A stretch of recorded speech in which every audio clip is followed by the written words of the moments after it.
Bwa mbere nitwa MANIRAKIZA Eric, bantazira champion, ni umukoce wa siporo zitandukanye, hama nkorera ngaha kuri ambasade ya Congo avenue de la RDC, niho tugirira siporo. Benshi tubagiye ambasade ya Congo bacahabona ucubona sale bita AGAPE GYM CLUB ariyo ndongoye. Mu ncamake n'ivyo. Murakoze kw'ico kibazo. Ubwa mbere ngenda bamenyesha yuko iyi siporo ya gym tonic canke ya hit ari siporo yo ku myaka yose. Ico bita siporo à tout âge. Nkuko babivuze abantu bose dondaguye baba barimwo. Ariko ikintu ca mbere gikomeye cane ni umukoci. Ni umukoci abagirisha. Uwo mukoci ategerezwa kuba umukoci yavyigiye, kuko utegerezwa kuba uzi ico bita protocole ya séance, utegerezwa kuba uzi ibintu bigize abantu, amagufa agize abantu, utegerezwa kuba uzi ibintu bigize abo bantu kugira ngo bahe ivyo bakeneye. Rero utari umukoci ari professionnel ntushobora gufasha abo bantu ngo bakore usange ko kuri ritme nziza bose ku rugero rumwe, batangura rimwe kandi bongera bahereze rimwe. Bisaba rero yuko uri umukoci ari professionnel, si umukoci ngaho mwibarabara. Ntimutangare rero, nagira ngire ko icabatangaje plus ugira siporo usanga umubiri uri kuramenyera. Ni bimwe twama dusigura ngo umubiri ntumenyeye uramenyerezwa.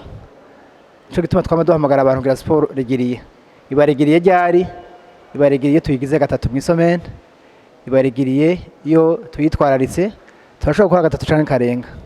Nawe nta muntu wowe ibinini bitatu ku munsi ngo afate afate ikinini kimwe, canke ntiwo kwiborosa uyu munsi ngo ejo ntusubire kwiborosa. Ico gituma rero wabonye yuko abo bantu usanga bari ku rugero rudasanzwe, ntutangazwe n'imyaka. Imyaka ugeze muri salle urayibagira, noneho ari ikintu bita imyaka ya sport, age sportif. Umuririmbyi arakenera kimwe twita condition physique. Mu condition physique hari ikintu akeneye gukoresha ubwa mbere, ifo kumuririmbyi aba ari umuntu afise endurance. Nk'akarorero, sinashobora kuririmba ntamba. Murazi ko abantu aririmbyi baririmba batamba. Sinashobora kuririmba ariko ndatamba hama ngo ijwi ryanje risohoke. Bisaba ko mafise ico bita souffle, bisaba ko mafise ico bita endurance. Rero reka mboneho n'akaryo kugira ngo ndabahamagare hubwo baze ngaha muri AGAPE Gym turakora ikintu bita cardio.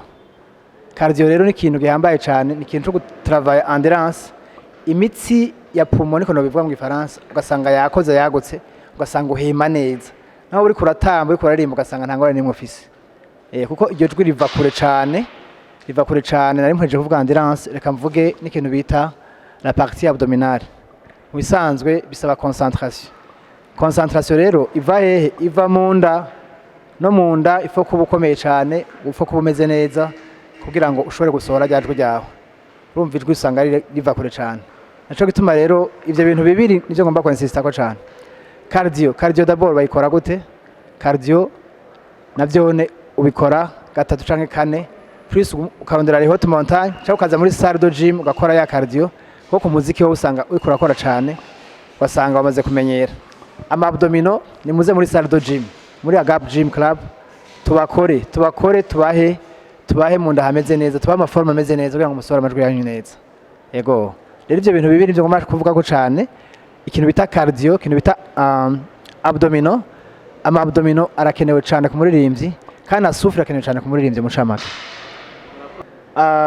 Les sports en salle na sport zo mwibarabara ziratandukanye, kuko muri salle abahugaye bien que turonke ikintu bita air, hama urazi ko air ijana na oxygene. Mwibarabara naho ni ambient, usanga hari umuyaga mwinshi cane. Rero usanga bitandukanye cane, mugabo hari ahantu bihurira. Umuntu agira sport en salle agiye mwibarara kwirukanga ntabadepezi, usanga ameze neza cane. Kira noneho ngomba gutera kama abantu bakunda kugira sport mu barabara.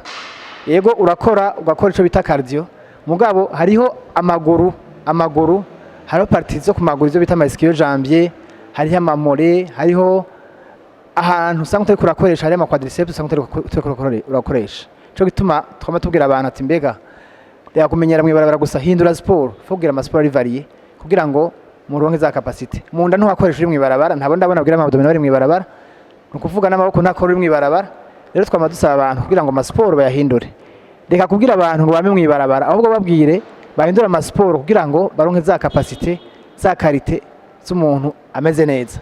Kandi umaze kubipima ukagira siporo ansari ukaja mwibarabara usanga worohewe cyane. Yego, aha iwacu dugira siporo iminsi yose kuva ku wa mbere gushaka ku munsi wa gatandatu, ariko ni siporo ziri uburyo bubiri. Hariho siporo bita gym tonic. Gym tonic niko ndayivuga rero ngo mbabwira abantu yuko atari gym tonic imwe ya kera, ni gym tonic qui est moderne. Ni siporo itica amavi, itica imigongo nk'uko abantu benshi batubeshera, nibaze bayirabe. Ni siporo imeze neza, ni siporo iguha endurance, ni siporo iguha courage kuko ukora mu bantu benshi.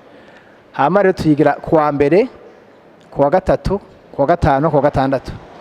Hama arindi minsi dukora ya mardi, jeudi, samedi, no kuvuga naho turakora ikintu bita hit. Hit ni siporo yitwa ngo high intensity interval training, no kuvuga ni siporo par interval, ni siporo umuntu akora ugasanga iri ku rugero ruhagije, ni siporo umuntu akoresha umubiri wiwe, no kuvuga yuko ni musculation ukora avec ton propre corps.